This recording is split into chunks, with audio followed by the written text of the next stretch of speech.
میں آج کے اجلاس پر انتظامیہ کو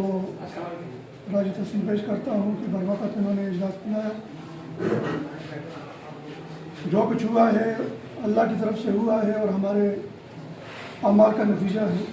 ما اصابکم من مصیبت فبما کسبت ایدیکم، جو انسان کو مصیبت پریشانی پہنچتی ہے وہ انسان کا اپنا عمل ہے۔ تو یہ ہمارے اعمال ہیں جس کی وجہ سے کبھی سیلاب، کبھی زلزلے، کبھی بارش کا نہ ہونا، کبھی بارش کا زیادہ ہونا۔ تو اس پر سب سے پہلے تو ہمیں اللہ سے استغفار کرنی چاہیے، معافی مانگنی چاہیے، اللہ کی طرف توجہ کرنی چاہیے اور اپنے ان اعمال کو چھوڑنا چاہیے جو لعنت کے اور اللہ کے پکڑنے کے کا سبب بنتے ہیں۔ دوسری بات یہ کہ جو کل سیلاب آیا جس نے پورے اگرور کو بھی کو متاثر کیا، یہاں کے سینکڑوں لوگ متاثر ہوئے، دکاندار متاثر ہوئے، گھر بہت سارے متاثر ہوئے، تو ان پر ہم ان کے ساتھ اس غم میں شریک ہیں۔ یہ ہم سب کا غم ہے، ہم سب کی پریشانی ہے۔ اس سلسلے میں میری رائے تو یہ ہے، کل سے میں اپنی صوبائی جماعت کے ساتھ رابطے میں بھی ہوں کہ ہم گورنر سے وقت لیں اور یہاں کا ایک نمائندہ وفد گورنر سے جا کر کے ملاقات کرے، ساری صورتحال اس کے سامنے رکھے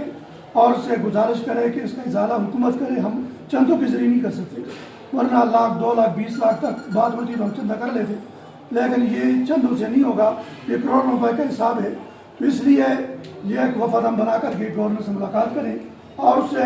گزارش کریں کہ وہ حکومتی سطح پر ان لوگوں کا ازالہ کرے اور یہاں کر خود وزٹ کرے، کوئی کسی کو بھیجیں تاکہ وہ یہاں کا وزٹ کر کے یہاں کا تخمینہ لگائے کتنا نقصان ہوا ہے اور پھر اس کے مطابق صوبائی حکومت اس کا ازالہ کرے۔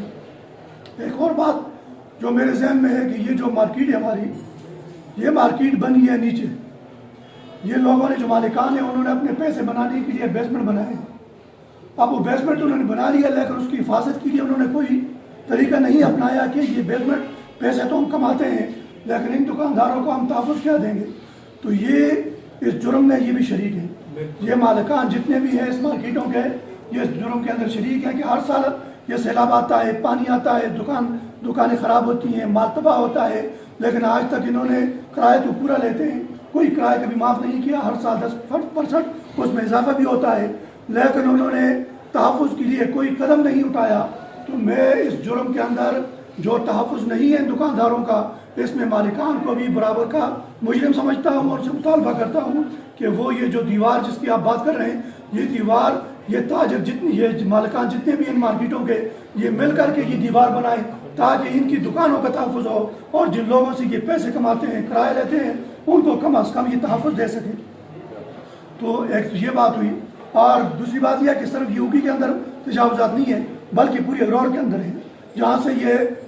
نالا شروع ہوتا ہے، ندی شروع ہوتی ہے، کٹائی سے آپ لیں تو ہر جگہ پر تجاوزات ہیں۔ اور یہ ہمارا جو محکمہ مالیات ہے اس کے ملی بغض سے اور مقامی لوگوں کے رشوت کی وجہ سے لوگوں نے ان کو رشوت دے کر کے تجاوزات کیے ہیں، مکان بنائے ہیں، زمینیں آگے کی ہیں اور یہ نالا تنگ کیا ہے، جس کی وجہ سے پانی اگر تھوڑا سا زیادہ ہوتا ہے تو وہ اوپر چڑھ جاتا ہے اور نقصان کا باعث بنتا ہے۔